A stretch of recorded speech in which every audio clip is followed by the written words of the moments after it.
Di zaman global seperti sekarang ini, informasi begitu melimpah dan mudah untuk mengaksesnya. Namun ada sejumlah informasi yang seringkali luput dari perhatian kita, khususnya umat Islam. Misalnya, berita tentang pohon super raksasa yang menakjubkan. Pohon yang bisa tumbuh di suhu api yang sangat tinggi. Ada pula tembok tertinggi yang kelak menjadi tempat kelompok tertentu umat manusia. Serta sebuah kabar gembira tentang pasar Jumat di surga. Semua informasi yang bersumber dari luasnya khazanah Islam kami sajikan dalam Khazanah Berita hari ini.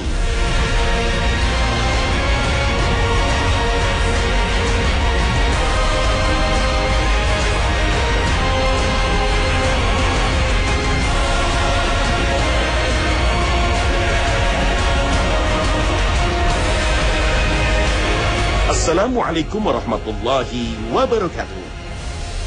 Tak terhitung ragam tumbuh-tumbuhan yang dikenal manusia.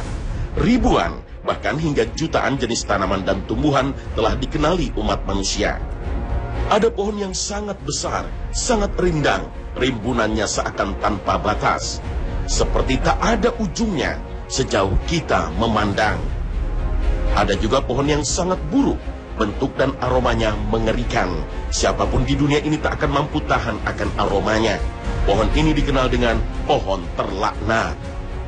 Nah pemirsa, pernahkah Anda mendengar atau bahkan melihat kedua pohon aneh ini?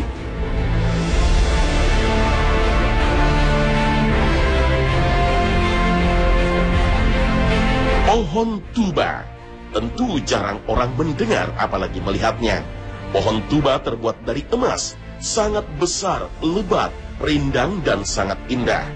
Saking besar dan lebatnya, Rasul mengilustrasikan bahwa seorang penunggang kuda paling cepat pun, jika sudah ada di bawahnya, tak akan mampu melampaui dan keluar dari naungan pohon ini, sekalipun dengan memacu kudanya selama 100 tahun. Saat ini kita tak bisa melihat pohon yang menakjubkan ini, karena memang tidak kita dapatkan di muka bumi. Rasul Shallallahu Alaihi Wasallam menginformasikan bahwa pohon tuba hanya tumbuh di surga. Dari pohon inilah pakaian para penduduk surga dibuat. Kabar baiknya, pohon ini diperuntukkan bagi kita umat Nabi Muhammad Shallallahu Alaihi Wasallam. Namun dengan catatan, mereka yang mendapatkannya adalah orang yang senantiasa memperbaiki dirinya, sibuk dengan aib dirinya daripada mengurusi aib orang lain, dan orang-orang yang banyak beristighfar. Imam Ibnu Katsir menduga pohon ini boleh jadi adalah pohon khuldi, pohon terlarang bagi Nabi Adam alaihissalam saat masih tinggal di surga. Dan karena melanggar larangan dengan memakan buah pohon ini, Nabi Adam alaihissalam terusir dari surga. Jika benar dugaan ini, apakah berarti pohon ini kelak juga terlarang bagi para penghuni surga? Kita tidak tahu pasti apakah pohon khuldi masih ada ataukah tidak. Namun yang pasti, peristiwa yang dialami Nabi Adam tidak akan berulang. Sehingga tidak ada istilah, jika besok di surga manusia mendekati pohon larangan, maka dia akan diusir ke dunia. Karena pada prinsipnya, tidak ada orang yang masuk surga kemudian dikeluarkan lagi. Karena janji Allah Subhanahu wa Ta'ala.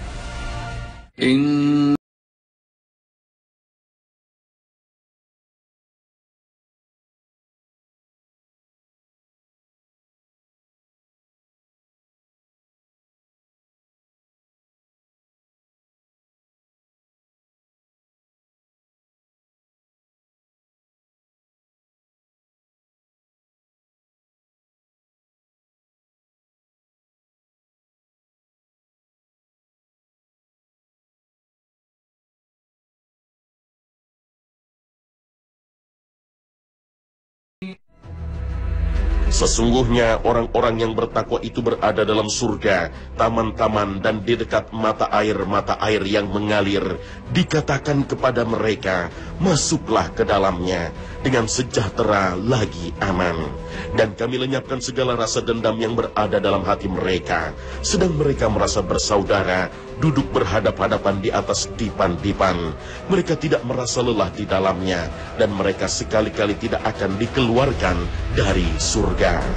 Al-Quran Surah Al-Hijr ayat 45 hingga 48. Di samping itu, Allah juga menjanjikan penduduk surga akan diberi keistimewaan mendapatkan apapun yang mereka inginkan. Nahnu awliya'ukum fil hayatid dunya wa fil akhirah wa lakum fiha ma tashtahi anfusukum wa lakum fiha ma tad'un nuzulan min ghafurir rahim. Di surga, kalian mendapatkan apapun yang diinginkan jiwa kalian. Dan kalian mendapatkan apa yang kalian minta sebagai balasan dari Zat yang Maha Pengampun lagi Maha Penyayang. Al-Quran Surah Fussilat ayat 31 hingga 32. Memang tidak ada urgensinya apakah pohon tuba itu memang pohon khuldi atau pohon tersendiri dengan keindahan tiada tara. Yang terpenting adalah orang yang dijanjikan Allah masuk surga dari umat Muhammad sallallahu alaihi wasallam akan mendapati pohon tuba yang amat sangat indah ini dan pasti akan menikmatinya.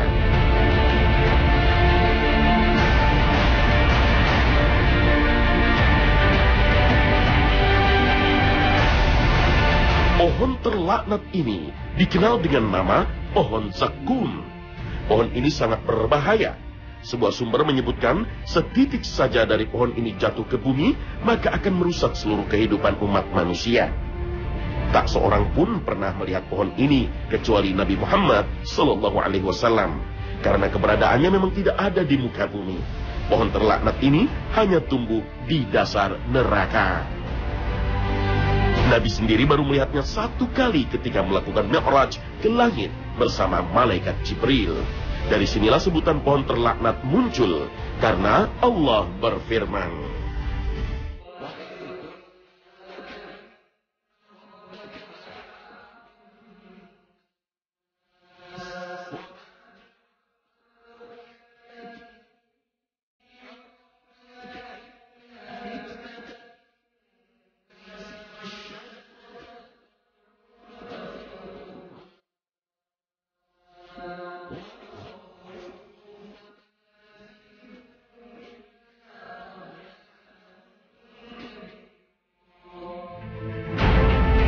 dan kami tidak memperlihatkan mimpi yang telah kami perlihatkan kepadamu, melainkan sebagai ujian bagi manusia. Dan begitu pula pohon yang terkutuk dalam Al-Quran. Al-Quran Surah Al-Isra ayat 60. Ketika Nabi mengabarkan tentang pohon zakum yang terkutuk atau terlaknat ini pada kaum Quraisy, mereka langsung menuding Nabi Muhammad sebagai pembohong. Bukankah neraka itu api? Jika pohon tidak bisa tumbuh di tanah tandus, mana mungkin bisa tumbuh di dalam api? Abu Jahal, salah satu orang yang paling membenci Nabi, menggunakan kosakata zakum ini untuk memperolok dan menghina Nabi sallallahu alaihi wasallam. Bahkan bersama teman-temannya, Abu Jahal menciptakan kuliner baru berupa kurma yang dioles mentega dan dinamai dengan kue zakum. Teman-teman Abu Jahal bahkan menghina Nabi dengan makanan karya Abu Jahal ini. Sambil membawa kue zakum, dia sesumbar. Apakah dengan jenis makanan seperti ini Muhammad menakut-nakuti kita tentang akhirat? Sebuah sumber menyebutkan gara-gara ulah Abu Jahal inilah turun ayat Al-Quran. Inna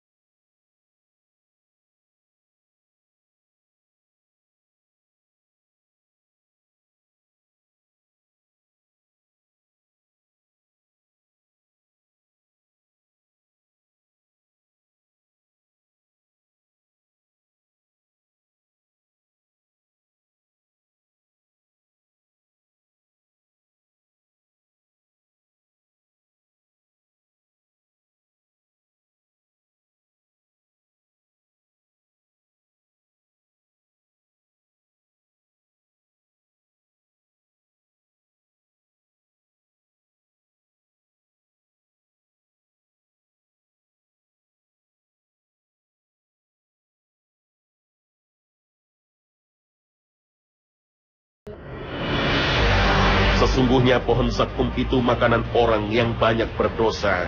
Ia sebagai kotoran minyak yang mendidih di dalam perut, seperti mendidihnya air yang sangat panas. Peganglah dia, kemudian setelah dia ke tengah-tengah neraka, kemudian tuangkanlah di atas kepalanya siksaan dari air yang amat panas. Rasakanlah, sesungguhnya kamu orang yang perkasa lagi mulia. Sesungguhnya ini adalah azab yang dahulu selalu kamu meragu-ragukannya. Al-Quran Surah Ad-Dukhan ayat 43 hingga 50. Para ahli menegaskan pohon inilah yang akan menjadi santapan Abu Jahal dan teman-temannya serta orang-orang yang berperilaku seperti Abu Jahal. Wallahu a'lam.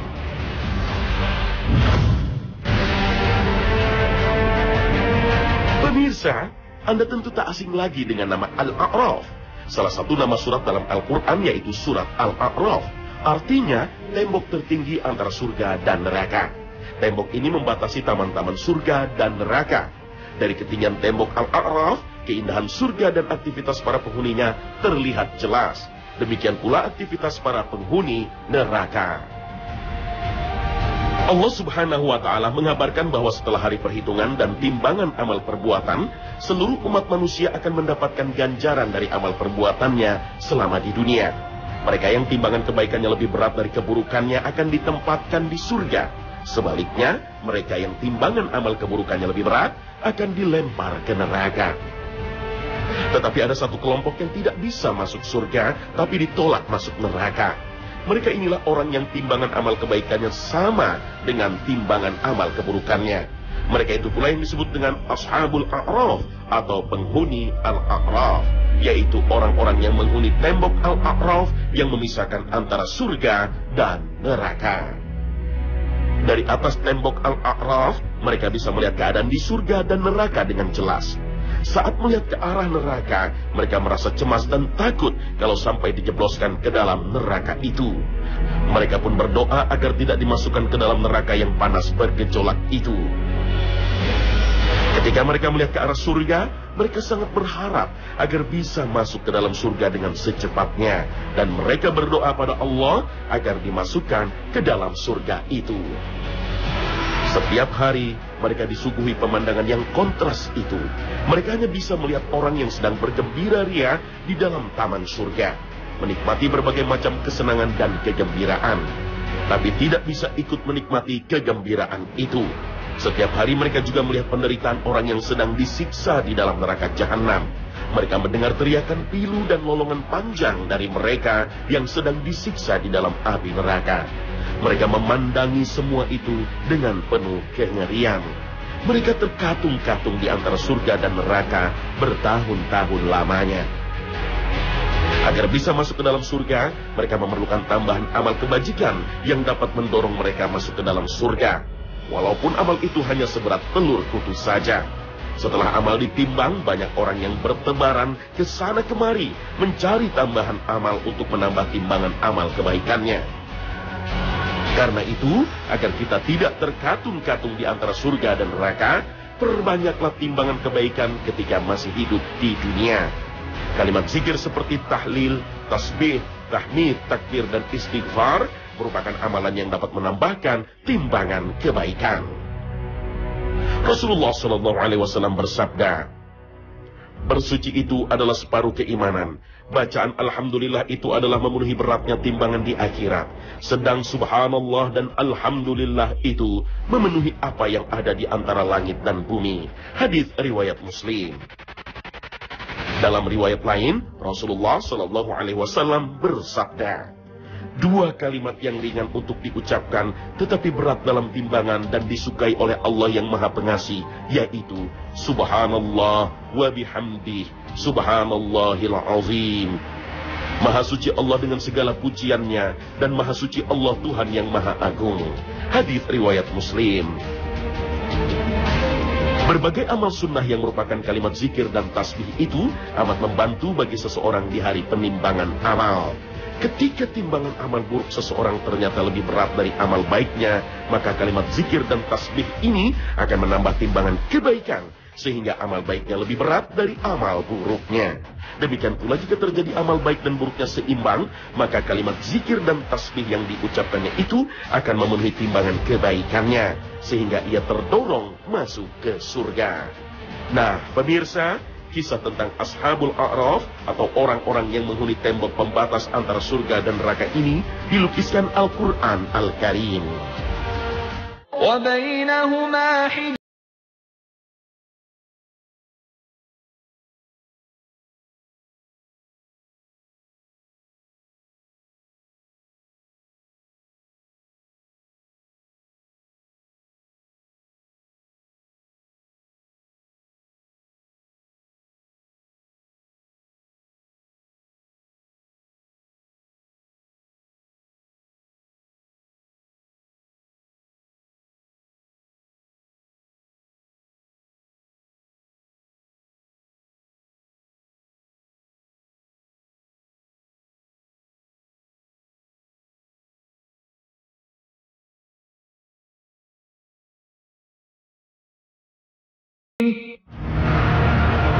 Dan di antara keduanya, penghuni surga dan neraka ada batas. Dan di atas A'raf itu, ada orang-orang yang mengenal masing-masing dari dua golongan itu dengan tanda-tanda mereka. Dan mereka menyeru penduduk surga, "Salamun alaikum." Mereka belum lagi memasukinya, sedang mereka ingin segera memasukinya.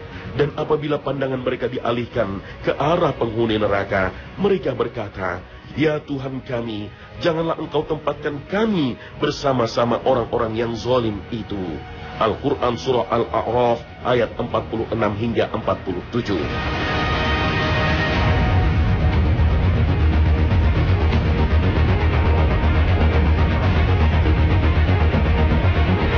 Mungkin kabar ini banyak luput dari perkiraan orang. Nyatanya, di surga juga ada pasar, tempat orang memenuhi kebutuhannya. Bedanya tidak ada transaksi jual beli di pasar ini. Tidak ada penjual dan tidak ada pembeli. Lalu mengapa surga menyediakan pasar? Pasar di surga untuk menambah ketampanan dan kecantikan dan keharuman tubuh para penghuninya. Informasi ini disampaikan oleh sahabat mulia Anas radhiyallahu anhu bahwa Nabi Shallallahu alaihi wasallam bersabda, "Di dalam surga terdapat pasar yang didatangi penghuni surga setiap hari Jumat.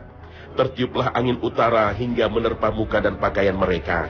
Tiba-tiba mereka berubah bertambah indah, sehingga ketika mereka kembali ke tempatnya disambut oleh keluarganya dan dikatakan, 'Demi Allah, mukamu bertambah bagus.' Mereka juga menjawab, 'Kamu juga bertambah cantik sepeninggal kami.'" Seorang tabi'in, Sa'id bin Musayyab, menceritakan bahwa Abu Hurairah radhiyallahu anhu pernah mengatakan pada dirinya, "Wahai Sa'id, mohonlah kepada Allah agar Allah mengumpulkan kita di pasar surga." Mendengar ucapan itu, Sa'id kaget dan bertanya, "Apakah di surga ada pasar?" Abu Hurairah menjawab, "Benar, di dalam surga terdapat pasar. Sesungguhnya penduduk surga bergembira setiap hari Jumat di pasar kebagusan dan kecantikan. Ketika ada angin bertiup dari bawah arsy, semerbaklah aroma misk dan anbar pada penduduk surga. Ketika turun hujan, turun pula pakaian pada mereka, lalu memakai pakaian mereka, kemudian pulang ke rumah masing-masing dengan mengendarai burak. Sesampainya di rumah, istri mereka mengatakan, 'Engkau sekarang bertambah indah dan tampan.' Penduduk surga itu pun berkata pada istrinya, 'Demi Allah, sekarang engkau bertambah cantik dan molek, sebagaimana ketampanan menambah ketampanan kami.'" Rasul bahkan menjelaskan lebih detail keadaan pasar surga itu. Di dalam surga terdapat pasar yang di dalamnya tidak ada penjual dan pembeli, kecuali beberapa bentuk gambar laki-laki dan perempuan. Ketika seseorang menginginkan suatu bentuk baru bagi dirinya, mereka masuk ke dalam pasar itu.